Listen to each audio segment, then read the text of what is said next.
마태복음 24장 15절에서 28절. 본문과 주제 소개.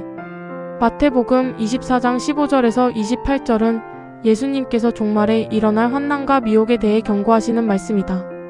특히 멸망에 가증한 것과 큰 환난, 그리고 거짓 그리스도와 거짓 선지자의 미혹이 강조된다. 이 말씀은 단순히 미래의 사건을 예언하는 것에 그치지 않고 하나님의 백성이 어떤 태도로 살아야 하는지를 보여준다. 주제 마지막 때의 하나님의 백성은 미혹을 분별하고 말씀 안에서 깨어 있어야 한다. 본문 배경과 핵심 메시지. 이 말씀은 예수님께서 감람산에서 제자들에게 하신 종말 설교의 일부이다. 제자들은 예루살렘 성전의 멸망과 세상의 끝에 대해 질문했고, 예수님은 그에 대한 징조와 성도의 태도를 가르치셨다. 멸망에 가증한 것이라는 표현은 구약의 선지자 다니엘의 예언에서 나온 말이다. 역사적으로는 주 70년 로마 군대에 의해 예루살렘 성전이 파괴되는 사건에서 부분적으로 성취되었다고 이해된다.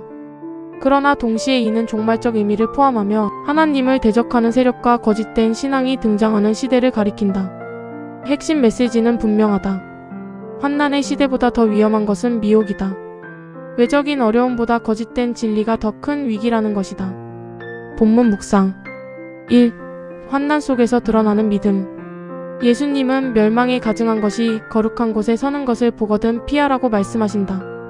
지붕 위에 있는 자도 내려오지 말고 밭에 있는 자도 겉옷을 가지러 돌아가지 말라고 하신다.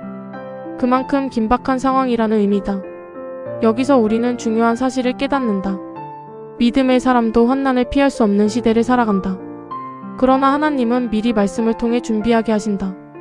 성경은 미래를 두려워하게 하기 위한 책이 아니라 믿음을 준비하게 하는 책이다. 2. 큰 환난 속에서도 하나님의 섭리는 계속된다. 예수님은 창세로부터 지금까지 이런 환난이 없었고 이후에도 없을 것이라고 말씀하신다. 그러나 동시에 택하신 자들을 위하여 그 날들을 감하셨다고 하신다.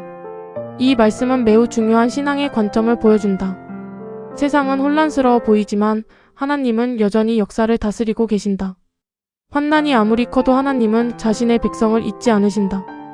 하나님의 백성은 환난이 없는 삶을 약속받은 것이 아니라 하나님의 보호 속에 있는 삶을 약속받은 것이다. 3. 마지막 때 가장 큰 위험은 미혹이다. 예수님은 거짓 그리스도와 거짓 선지자들이 나타나 큰 표적과 기사를 보이며 사람들을 미혹할 것이라고 말씀하신다. 심지어 택하신 자들까지도 미혹하려 한다고 경고하신다. 이 말씀은 오늘 시대에도 매우 중요한 경고이다. 신앙의 세계에서 항상 참된 것만 있는 것이 아니라 거짓도 함께 존재한다. 어떤 사람은 기적을 말하고 어떤 사람은 특별한 계시를 말하며 사람들을 끌어모은다. 그러나 예수님은 분명히 말씀하신다. 보라, 내가 너희에게 미리 말하였노라. 참된 신앙은 눈에 보이는 현상보다 말씀을 기준으로 판단하는 믿음이다. 오늘의 묵상 정리.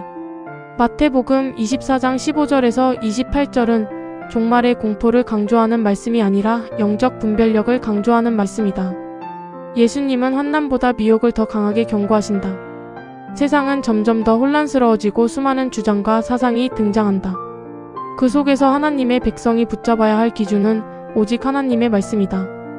말씀 위에 서 있을 때 우리는 어떤 시대 속에서도 흔들리지 않을 수 있다.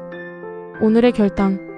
나는 세상의 수많은 주장과 현상보다 하나님의 말씀을 기준으로 분별하며 살아가겠다. 혼란스러운 시대일수록 말씀에 더 가까이 나아가겠다. 묵상 질문. 1. 예수님께서 환난보다 미혹을 더 강하게 경고하신 이유는 무엇일까? 2. 오늘 시대에 우리가 분별해야 할 거짓된 신앙이나 미혹은 어떤 것들이 있을까? 3. 나는 세상의 정보와 주장 속에서 하나님의 말씀을 기준으로 판단하고 있는가? 구독과 좋아요를 눌러주시면 더 많은 분들과 이 묵상을 공유할 수 있습니다. 감사합니다.